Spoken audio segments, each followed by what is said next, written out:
Howdy everybody. I hope you guys have had a great week since the last time we talked. Today I'm going to be chatting with you while I take my walk. I thought that would be a nice way to kind of show off the city and convince me to exercise more.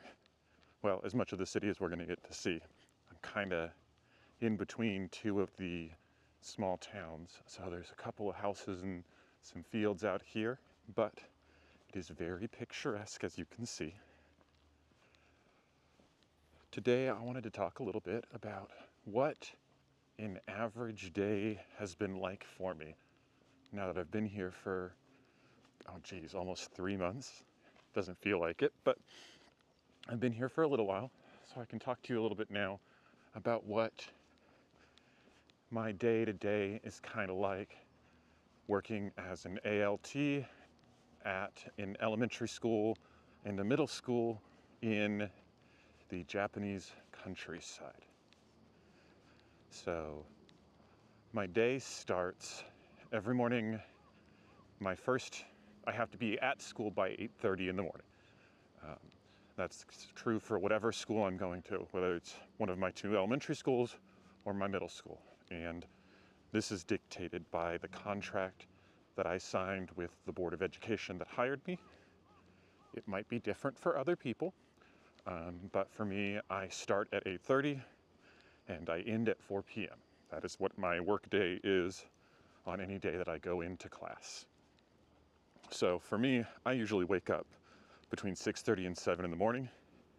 This is because I like taking a shower in the morning to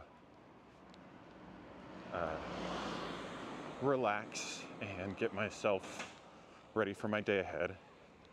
I also like to either cook breakfast for myself, which takes time, or go to the konbini, the Lawson's, to grab something to eat. So if I'm feeling lazy, I go to the konbini, I pick up a Monster and a pizza bun for my breakfast, which comes out to about 500 yen.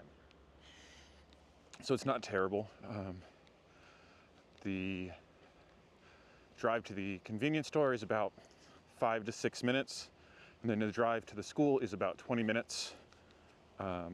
So I try to leave by 7:30 in order to get to school on time and to give myself a little bit of leeway in case there's traffic or anything along those things. So I'm usually at school before 8:30. That way I don't ever have to worry about anybody being upset because I'm late. At that point, I am now at school in the teacher's lounge and kind of hanging out until my first class. And this is where things get a little bit strange because two of my schools don't have consistent schedules. So I have no idea until I get to school whether I will be, when I will be going to teach English that day. For one of my schools, one of my elementary schools, my schedule is actually set. I'm only there for a half day in the morning, which is 4 class periods, 2 days a week. So for those 2 days, which are Wednesday and Friday, my class is set. So I show up at 8:30 and I will be going to the English class with the English teacher whenever they are teaching. Usually I'm teaching either 3 or 4 classes a day out of the 6 classes. And what I'm teaching varies depending upon where I'm at. Frequently, what my job is my class will start with me giving an introduction. It's the same introduction every class. I say either good morning or good afternoon. The kids respond to me. I ask them, how are you?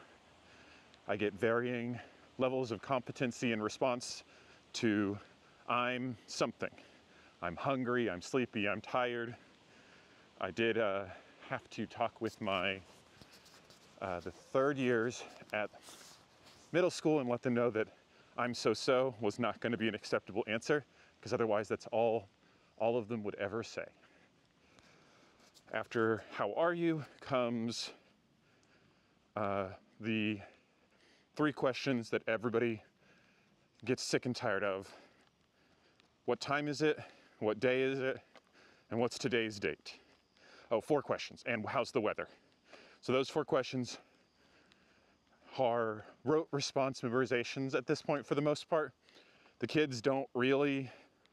Most of the kids don't really know what the questions are and how to answer them, other than, oh hey, it's the question we answered at the beginning of class.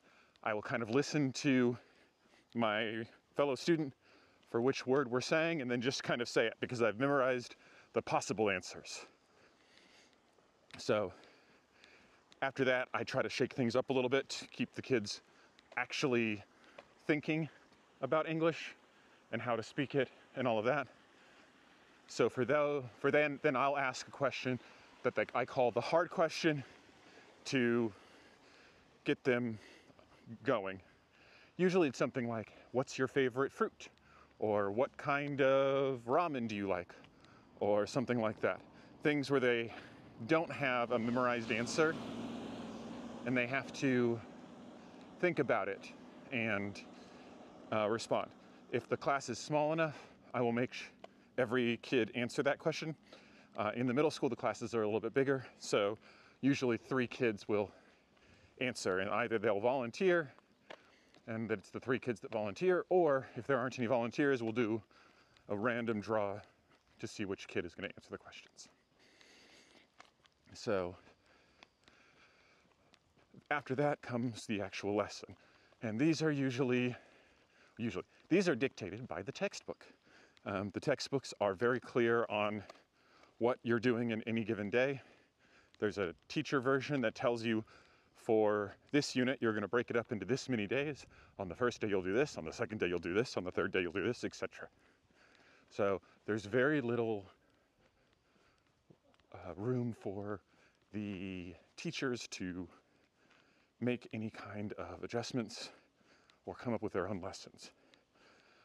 Which means that most of the time what I'm doing is reading off of a script for some story that the kids' lesson is built around. Things like a presentation about your family member who's overseas or something like that. So I will read the English part of the textbook's example, and the kids will listen to me read that. On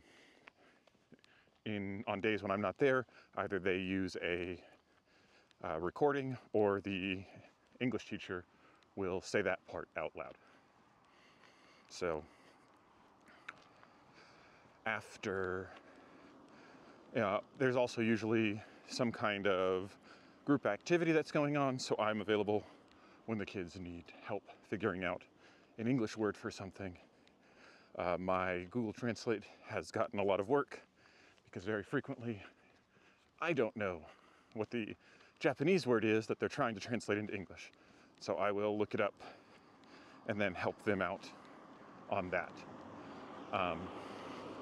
I try my best to speak in English most of the time to the kids, but very frequently what I will do is I will start in English, and then with the kids being completely confused, we'll slowly pull back some English to get the kids to understand the broad strokes so then they can connect to the parts they don't understand. So do that for 3 or 4 periods out of the 6, usually. Sometimes it's only 2. And on the class periods when I'm not teaching, I am hanging out in the teacher's lounge, studying Japanese, or poking around on the internet, or reading Japanese manga, and just kind of killing time. I do have lunch at school. I'm allocated, I believe it is 45 minutes for lunch, but it could be 30. I don't remember precisely. If I wanted to, I could leave to go eat someplace, but there's not really anything close enough to eat for me to make it there and then make it back in time, because I do have to. I do have my very specific time that I have allocated. What I've done is I've signed up for school lunches so eating the same school lunches that the kids eat in the cafeteria. So I have a video talking a little bit more about that. I highly recommend for anybody who's considering doing JET and being an ALT, if you have the option of doing the Japanese school lunch, or Kyushoku, I believe is what it is, you do so, because, man, it has helped me become much more interested and able to eat the flavors that the Japanese kids are being exposed to. They always have a soup, and it's helped me get used to miso.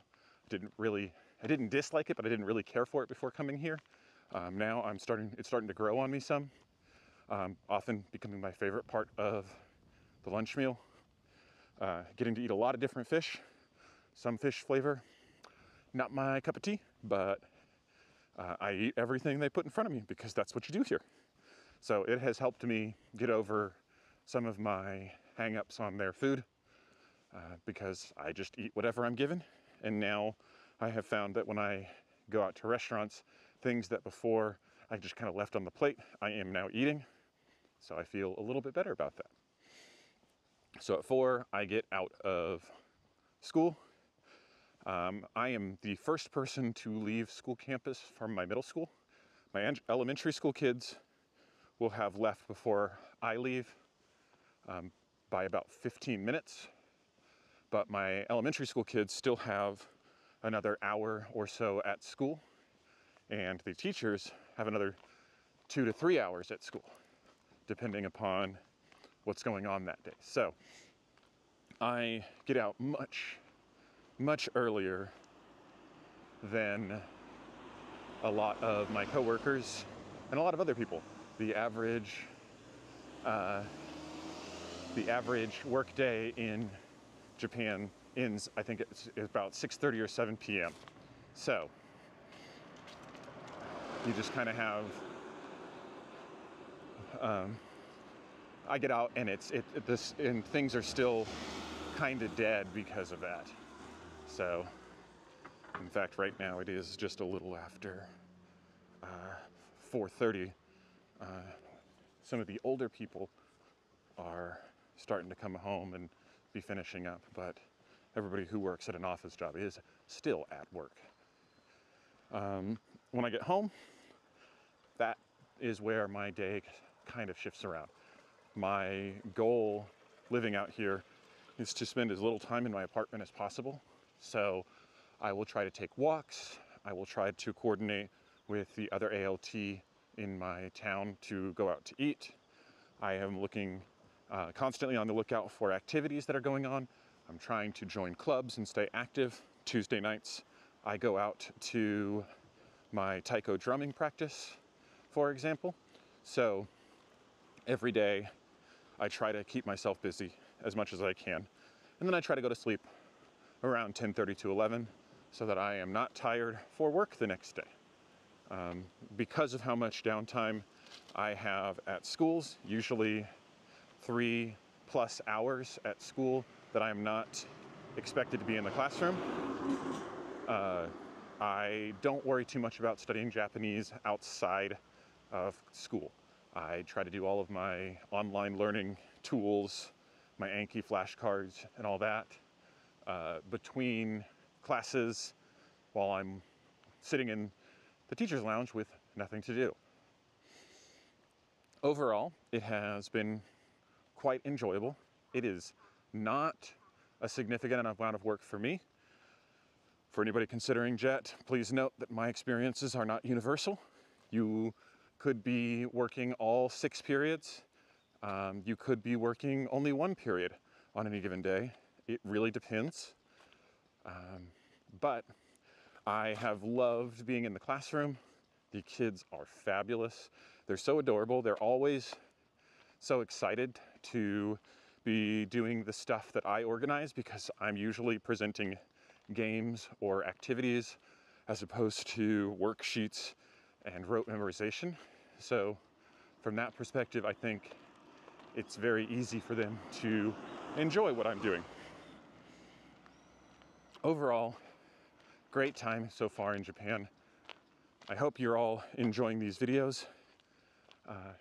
They are a great way for me to kind of keep tabs on how I'm feeling, as well as keep you all informed of what's going on.